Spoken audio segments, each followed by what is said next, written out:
Two. Hello, everyone. Good afternoon, and thank you for joining us. This is the weekly media briefing with Montgomery County Executive Marc Elrich. I'm Lorna Virgilio, Hispanic Public Information Officer, and joining us today is Dr. Nina Ashford, the Chief of Public Health Services for the county, Dr. Earl Stoddard, Assistant Chief Administrative Officer, and our guests today are Anthony Featherstone, who is the Executive Director for WorkSource Montgomery, as well as Judy Costello, Director, Economic Development Special Projects in the Office of the County Executive. Thank you, everybody, for joining us. Good afternoon, Mr. County Executive. Take it from here. Yeah, good afternoon, everybody. Thanks for joining us again this week. After delays in reporting of unemployment data due to federal shutdown, we still await data from the Bureau of Labor Statistics on the latest unemployment figures for the county. As you can see from this chart from the Bureau of Labor Statistics, it was last updated on October 1st. New unemployment data from Montgomery County is supposed to be updated today, December 3rd, but as of right now, we've not seen the data. Whenever this data is finally updated, we can expect to see a continued increase in unemployed workers throughout this year due to the impacts of the decisions of the Trump administration and congressional Republicans. The consequences of federal actions are creating uncertainty for thousands of county residents. And from some reason, my computer just came back. And when the federal government freezes, slows agency operations, lays off essential research staff, it sends shockwaves through our community. People who've dedicated their careers to science and public service and healthcare now face instability that they did not create. And we are responding with tools and with the partnerships we've been able to build from moments like this. The Mobilized Montgomery Federal Workforce Career Center is already helping workers update resumes, explore training programs, access counseling, and connect with employers that are actively hiring. This is the only in-person job center in the nation focused on displaced workers, federal workers, and contractors. Since this facility opened in October, it has served over 2,100 career seekers. On December 17th, from 1 to 4 p.m., WorkSource Montgomery and the Maryland Workforce Exchange is hosting the Montgomery County Quarterly Career and Resource Fair for federal workers and job seekers at the Silver Spring Civic Center. WorkSourceMontgomery.com has more information about this event and a link to register for the career fair. So if you're interested in coming, just sign up, click the link. Even as we help workers in transition, we're strengthening the foundation of our economy that stands on more than federal hiring cycles. That's been, Montgomery County's history for years was we were just totally dependent on the federal government. And we had a rock solid employment base. We thought we were inflation-proof, or not inflation-proof, but recession-proof. And that's no longer true. And we've been working to not pivot away from the federal government, but to add to the number of things we do in Montgomery County to make us more appealing to people who have, business other than with the federal government. And we've done a lot of work on that, and we're going to continue to do it. Even as we help workers in transition, we are strengthening the foundation of our economy. And Montgomery County delivered meaningful progress this year with some key economic development wins. Viva White Oak is moving forward after years of delay. This project has been talked about for pretty much 2 decades, with WCB Real Estate as the development partner and the county proposing its first use of a tax-increment financing tool to support essential roads and utilities. We're finally turning a long-promised project into reality. When built out, Viva White Oak will bring nearly 9,000 permanent jobs and more than $60 million in new annual revenue. In North Bethesda, Hines has been selected as the master developer of the 14-acre site next to the metro station, which will become the permanent home of the University of Maryland Institute for Health Computing and the UMIHC. That's its cute little acronym. Already has more than 100 people working in the temporary space and fills a major gap in our region's life sciences ecosystem. It's already partnering with some of the major drug companies in Montgomery County, including AstraZeneca, which is what the IHC was created. It's a little bit different than the traditional university program, just for nerdy people who might be interested. Instead of bringing over an academic research institution that's kind of internally focused on the research being done by the academicians. It's actually focused on providing the talent and support of the folks who are already working with AI in life sciences and to bring that to bear and to help existing companies in Montgomery County and elsewhere. So it's really designed as a service delivery augmentation for the industries we have in Montgomery County, not simply a research facility. And I think it might be helpful for some people to know what exactly its intention is. Private industry is also making long-term commitments. And last month, AstraZeneca announced a $2 billion expansion in Maryland, including a new clinical manufacturing facility in Gaithersburg that's going to create 100 new jobs, retain 400 jobs, and support 1,000 construction jobs for the period of construction, of course. This is in addition to their new $300 million cell therapy manufacturing facility that opened earlier this year in Rockville. Companies are also choosing Montgomery County for major expansions and relocations, including AeroVironment in Germantown, Liatris and its thermal insulation operations in Rockville, and X-Energy's headquarters moving to Gaithersburg, and Bernstein Management Corporation relocation to Bethesda. A little bit more, particularly about Liatris. Liatris is really interesting. They have an insulation which can achieve an R10 value in 1 inch.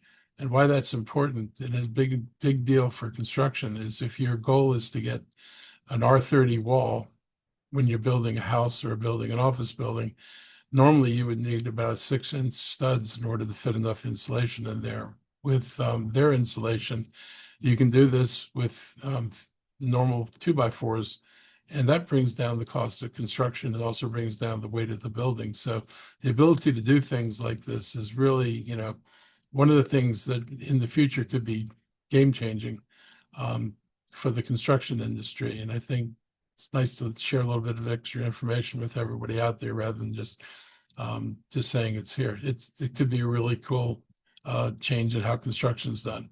At the same time, we've strengthened our support for local businesses in several ways. Our business center team met with over 1,200 companies across the county and has provided more than 9,000 hours in extensive hands-on assistance for small businesses and entrepreneurs. This is something we recreated when I came into office because our economic development platform at the county level had been pretty much dismantled. And we had the Economic Development Corporation, which wasn't really focused on local businesses. And I had wanted to bring back the focus on local businesses so we could help them as well. And so this is one of the results of that. We also deployed $4 million in economic development fund expenditures during calendar year 2025 to support expansion and job creation. Finances deployed $1 million in MOVE grants, job creation grants, and other business expansion incentives. And we announced nearly $7.5 million in commercialization awards to help small business owners bring their innovations to market. And we're launching a new AI Innovation Center, expanding programming at our 3 existing county innovation centers and strengthening support for technology entrepreneurs countywide. Our international outreach also continues to gain traction. We welcome delegations from around the world this year and met with companies at the Bio International and Select USA conferences. More international firms are considering Montgomery County than ever before. 9 companies already are now part of our innovation centers through the Maryland Global Gateway Program. And just this week, I met with representatives from our sister city, Daejeon, South Korea, who established trade outreach offices here in Rockville and also in Seattle. After they evaluated markets on both coasts, they just announced this week that while they will still work with partners in Seattle, their primary office will now be here in Montgomery County due to the many opportunities they have found here for collaboration and business growth.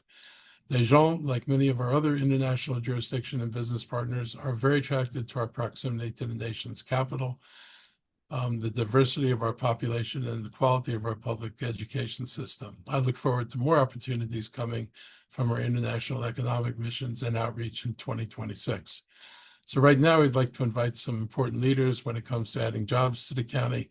Judy Costello is the director of our Economic Development Special Projects Unit, and she's been with me every one of the international trips we've been on.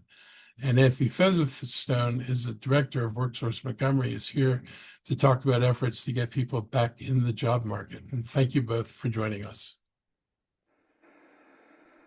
Thank you, Mr. County Executive. So, for those of you who don't know me, I'm Judy Costello. I've worked in economic development and supporting entrepreneurs in the region for a number of decades, and I've had the privilege of working in this office, in the office of the county executive, with many innovators, large and small, for the past several years.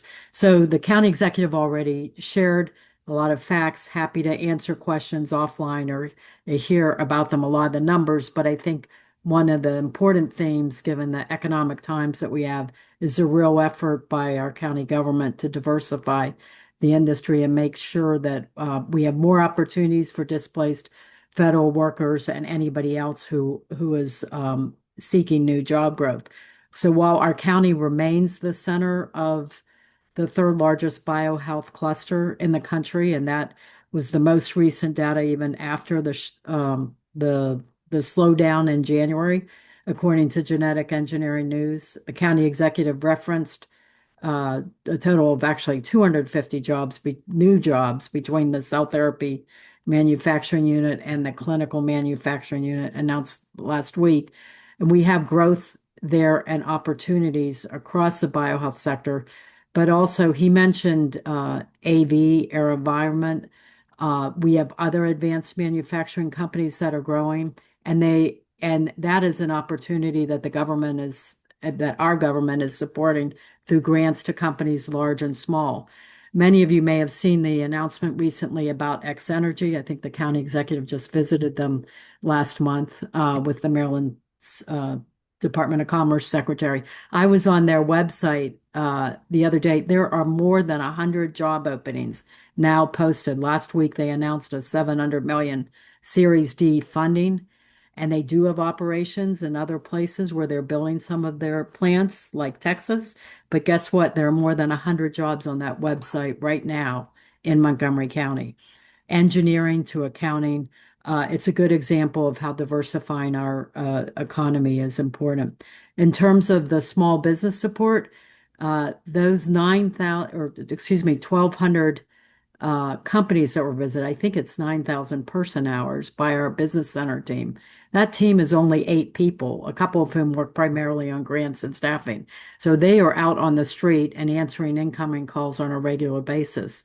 And we can get you the exact statistics offline, but many of these businesses are not in biotech, and they're not in our target industries, which our economic development partners and MCEDC also support. They are other small businesses, including retail. I think that focused effort on helping provide resources to these companies is enabling more of them to succeed. The county executive mentioned Leatrice, the insulation company and energy, as an example of a small but growing business. We also recently visited Silvic up in Gaithersburg. That's a plant biotech company.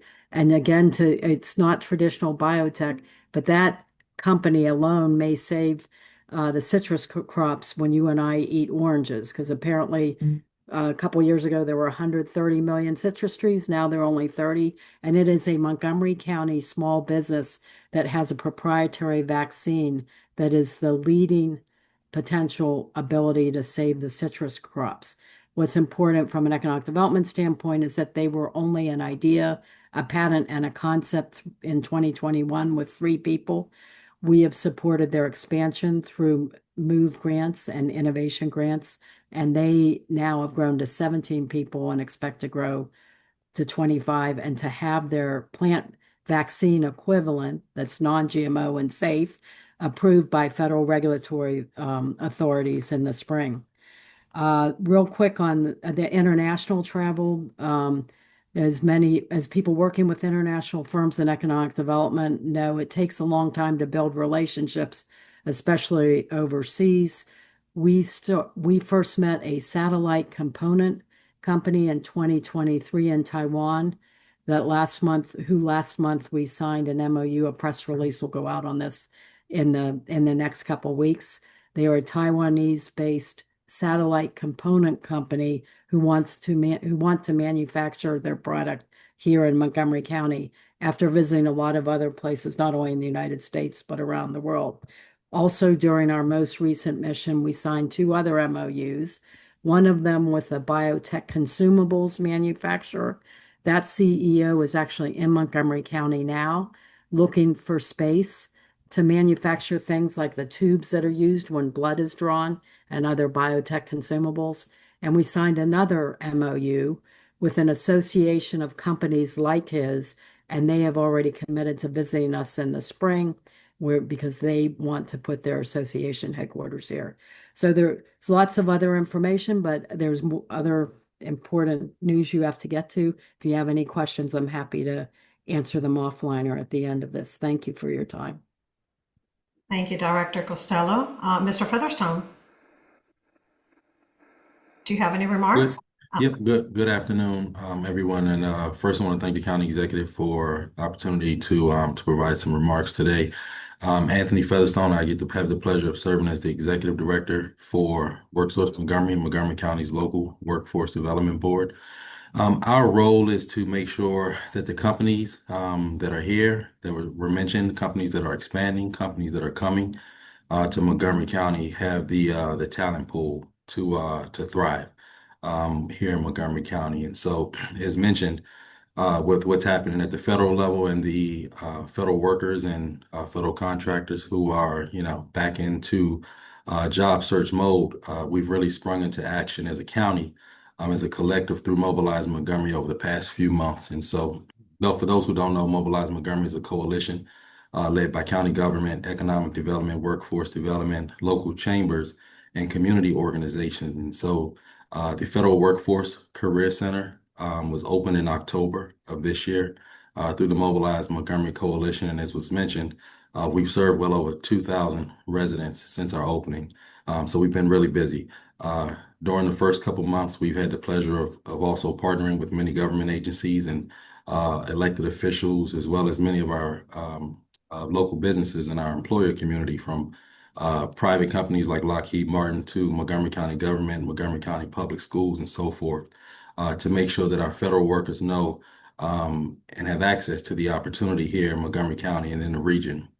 When federal workers come to our center, they can expect a concierge approach.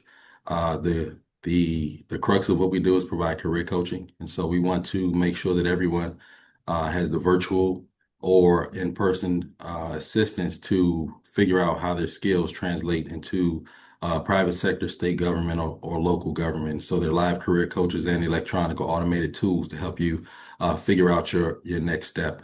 A lot of career professional skills training happening. Focus a lot on storytelling. As you try to figure out how your skills translate, we want you to be able to wrap that up into a good elevator pitch or great concise responses when it comes to your interviewing. Resume development and resume support, and helping residents figure out what their job search strategy is based on what they've done and what they want to do next. We're also providing a lot of entrepreneurship support. We have a entrepreneurship cohort coming up in partnership with the Montgomery County Black Collective on December 17th. And so if you want to know more about that program, you can reach out to us. And then we also know that job searching is hard when you're in the market unexpectedly as a federal worker who has a high level of education, high level of experience, and has been highly compensated. And so if you are experiencing some mental health stress, we can make referrals and provide that level of support as well. And so it all starts with, a question of how can we help, so we can provide that concierge approach when you walk into the Federal Workforce Career Center. And so, with that, I just want to encourage residents, if you need help finding employment, to connect with us and learn more about what we can offer and tap into those services. I also want to call our local business community to connect with us if you have openings and you want an extra set of eyes and ears to help you find talent. You can visit us at mobilize-montgomery.com or worksourcemontgomery.com, or you can come see us in person at the Federal Workforce Career Center, which is located at 11510 Georgia Avenue in Wheaton. And so with that, I want to thank County Executive for your support again. and turn it back over to you and happy to answer any questions. Thank you very much, Executive Director Featherstone. Okay, members of the media, if you have any questions for either Mr. Featherstone or Ms. Costello, please raise your hands.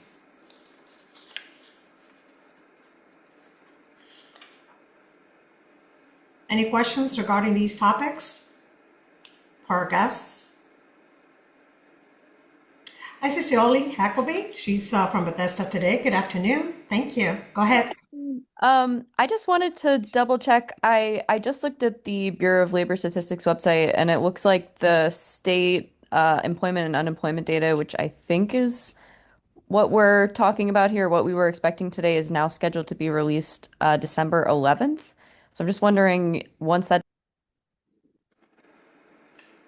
We lost your audio. So sorry. I was just asking, once the data is released, does the county executive plan to discuss that in more detail once we have it in hand? I think we'll discuss it in as much detail as we can. I mean, I think the most important things, I think we know where most of the unemployment is going to come from. And I think we know there's, just a shortage of jobs. I mean, ironically, a lot of the likely landing places for federal employees would have been the private companies that support the federal agencies. So when they got cut along with it, landing places, a lot of the landing places, like I know for USAID, their private partners were logical landing places. They disappeared also when the main agency disappeared. So this is what's going to make relocation for people and jobs here difficult. And that's why we are really hoping that at the point Congress reconvenes, there can be some rethinking of some of the cuts they were making, like including in the budget full funding for NIH and FDA and some of the other key agencies in the area. And, they don't have to raise any taxes on any normal human beings to do that. All they have to do is reduce the amount of a tax cut they're given to billionaires. So I've said this before, all the suffering that's being inflicted on people is being inflicted for the sole purpose of making billionaires richer. One group of people that I usually don't think about needing government help to help increase their incomes. But that's the game in Washington right now. And so if people are wondering what's happening and why we're seeing these losses, it's because apparently other people need more money than you do. That's a problem. Thank you. Do you have any follow-up questions? I guess not. Thank you. Members of the media, any other questions for Executive Director Featherstone or Director Costello regarding these topics this afternoon? No more question? Well, thank you both for joining us. You can remain in this media briefing or you can depart if you need to. Mr. County Executive, other topics. Okay, carry on. Thank you very much. And Judy and Anthony, your work has been really important to the county. And I just want you to know how much I appreciate what you do. The Montgomery County Council this week announced new leadership. I want to congratulate Natty Fani Gonzalez and Marilyn Balcom on the new roles as president and vice president of the council. I also want to express my appreciation to outgoing council president Kate Stewart and vice president Will Jawando for their leadership over the past year. This has been one of the most challenging periods for our county since the pandemic. Through it all, Kate and Will remain steady and collaborative and deeply committed to progress, and their partnership made a difference, and I'm grateful for it. We are entering a period shaped by state budget constraints and continued unpredictability at the federal level, yet we're also seeing major economic development projects move forward and expanding affordable housing pipeline and real progress on climate, transportation, and support for vulnerable residents. So I look forward to working with the council's new leadership to maintain this momentum and ensure our county government meets the moment with clarity, compassion, and determination. I want to give people an idea of some of the really crazy stuff we're dealing with out of Washington. And I know there's so much, it's hard to pick, what I think is really worth highlighting, but I think this was really alarming to me. Our housing providers were talking about a change in the law that if, for example, you had a homeless shelter and you have somebody in there who had done fentanyl and had a had done an overdose and you gave them Narcan, then either that person or the shelter could be prosecuted for aiding addiction or something along those lines. I mean, it is insane to tell you you're going to prosecute somebody for saving someone's life with Narcan as if you're just supposed to sit back and watch them die. I'm not kind of sure what kind of moral monsters are running the administration, but the idea that you would accept death as a reasonable outcome for somebody who has an overdose that you could stop from dying is just baffling me. And I hope it baffles people who are listening to this because, in all the headlines, and I know people don't have the energy to read everything that's happening. It's like a flood of insanity streaming to us on a regular daily basis. But people need to understand the depths to which the president and his friends are willing to go in order to make life better for billionaires. I mean, it comes down to that. No matter how you slice this, all this stuff is fundable. None of this stuff would have required additional taxes. We could have gone on as we were. Only the necessity to cut billionaire taxes is what's driving this. And it's upsetting. I mean, it's just mind-boggling, actually. Meanwhile, you may have caught an important message from Montgomery County Chief of Police this week highlighting how MCPD officers identify themselves. There's been an understandable concern in recent weeks about federal enforcement actions happening around the region. Some federal agencies are using unmarked vehicles. People wear masks. They don't wear any identification. They don't have uniforms that identify who they represent. And they're grabbing people, saying they're arresting people and taking them away. This has created a lot of fear and confusion, affecting people who are simply trying to live their lives here. I will note that the overwhelming majority of people that they've taken in so far have nothing to do with criminal activity. They're just regular immigrants trying to get by and make their place in America. Also, they pay taxes. The president doesn't like to acknowledge that, but they often pay taxes, particularly, when they've got a regular job in a regular restaurant, working in the, above the board economy. Those folks pay taxes, and they're largely ineligible for the benefits that those taxes pay for. So, these aren't people on a free ride. These people who are paying and not even getting the benefits for what they pay for. Just like to emphasize that a little bit. But what we don't want to do is add any fear to our community. So our officers are always identifiable. Their badges say police officer or police detective, followed by the words Montgomery County, Maryland. Their vests and jackets now display the words Montgomery County Police on the front and on the back. And every officer wears a name tag with their last name and an identification number. Those standards do not change. MCPD is proactively working to ensure residents understand exactly how to recognize Montgomery County officer, no matter the assignment or the uniform style. The reason for this transparency is pretty simple. Trust matters. People need to know who's approaching them, who's knocking on their door, and who is exercising authority in their community. Our department understands that, and as the county executive, I want residents, especially those who may feel targeted or vulnerable, to know that MCPD is committed to being visible, identifiable, and accountable. We also continue to communicate this information in multiple languages and provide clear information so that every resident knows their rights and understands who's serving them. If anyone has any doubts about whether someone is an MCPD officer, you can also call 301-279-8000 to confirm it immediately, and that number is staffed 24/7. On Monday, we took a moment to commemorate World AIDS Day alongside healthcare professionals and advocates. It's a reminder of the global struggle to end the HIV-related stigma and the opportunity to honor those we've lost. And we will work toward a future where HIV is no longer a public health threat. I mean, I remember in the darkest days of that, and I was fairly young when this happened. I lost some friends early on. People who got together no longer got together. And it was kind of devastating to the community. And for a long time, when it appeared that this was only affecting the lesbian and gay population, there was a stunning disinterest in the medical community or the research in actually helping these people. And It took a while before this became front and center as a focus of research, and it's really important. Today we're in a very different position. We have drugs that can treat this far better than they did before. They can actually effectively cure people, and that's a long journey to have made. HIV's had a huge impact on the Black community, particularly among Black women. In Montgomery County, women make up 38% of the newly diagnosed cases with HIV.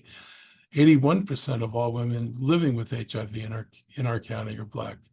We must continue to reduce the significant health disparities in our community through efforts such as the American Health Program, the African American Health Program. They work in coordination with important community partners to raise awareness about health disparities. And their work is not limited to HIV epidemic, but also focuses on the importance of health and wellness. Community outreach by our Department of Health and Human Services on sexual health and wellness is essential in keeping more people getting tested for HIV. Awareness is key because early diagnosis means treatments can start quickly. It's hard to imagine how the fight against AIDS would have progressed without the work done through the National Institutes of Health, based here in Bethesda. For too long, our LGBTQ community, as I said, struggled with AIDS being taken seriously. But with the heroic work done by scientists and researchers in Montgomery County and throughout the world, many more lives would have been lost. It really made a difference. Our scientific institutions have the opportunity to make that kind of impact. Let's continue to support them as they fight against the funding cuts so they can preserve their mission to help save lives. More resources about HIV/AIDS, as well as other sexual information, is available on montgomerycountymd.gov/HHS. And finally, every year we make sure that Rosa Parks is not forgotten. She was a courageous American who changed the course of our country by refusing to surrender her seat on a Montgomery, Alabama bus 70 years ago this week on December 1st, 1955. Her quiet strength sparked the Montgomery bus boycott led by the Reverend Dr. Martin Luther King Jr., and it set in motion a movement that reshaped our understanding of justice and equality. The boycott lasted more than a year. Families who relied on bus transportation to get to work, to school, and to their lives, to live their lives, sacrificed greatly. Rosa Parks lost her job and endured harassment, but she stood firm. Her dignity became a national symbol of the fight against segregation. Her story reminds us of why transportation equity is a civil right. It underscores the responsibility transit agencies have to serve everyone fairly. That's an important thing to remember in a county as diverse as ours. It remains important today to remove the barriers that hold people back. The commitment guides our work. We put everything under a microscope to look at our policies, procedures, and budget considerations and make sure that it treats all residents as equals. We eliminated ride-on bus fares this fiscal year to make sure the ability to pay is never a barrier to mobility.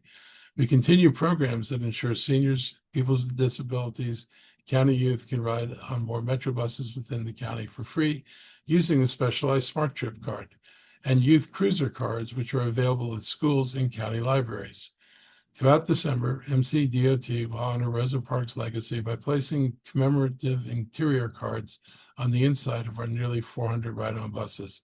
It's a reminder to every rider of the courage it took to demand fairness and of the work we must continue today.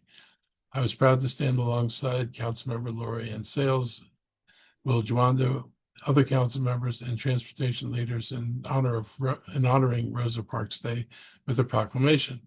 Anyone can learn more about Rosa Parks and explore the importance of transit equity in Montgomery County by going to montgomerycountymd.gov/DOT. So before we open up for questions, I'll give my staff an opportunity to provide any other updates they want to share, and I'll start with my health team. All right. Thank you so much, Mr. County Executive. Tis the season for holiday cheer, which means also tis the season for extreme cold. We just wanted to take a moment and remind folks that Montgomery County Department of Health and Human Services, in collaboration with a number of our community-based providers, are providing services for residents that are concerned about the well-being of an unhoused individual and or maybe unhoused yourself. You can call our 24-hour homeless resource line at 240-907-2688. Individuals that need daytime warming centers can contact that line. Individuals that might find themselves in need of emergency shelter can call our crisis center at 240-777-4000, or you can show up at 1301 Picard Drive in Rockville. That's all I have. Thank you.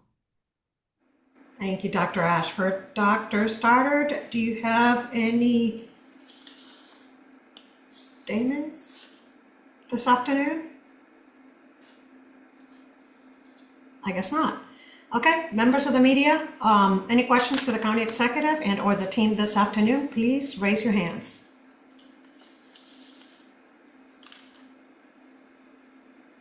Any questions?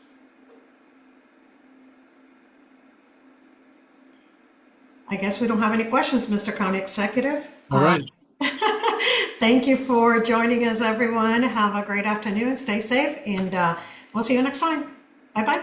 Bye.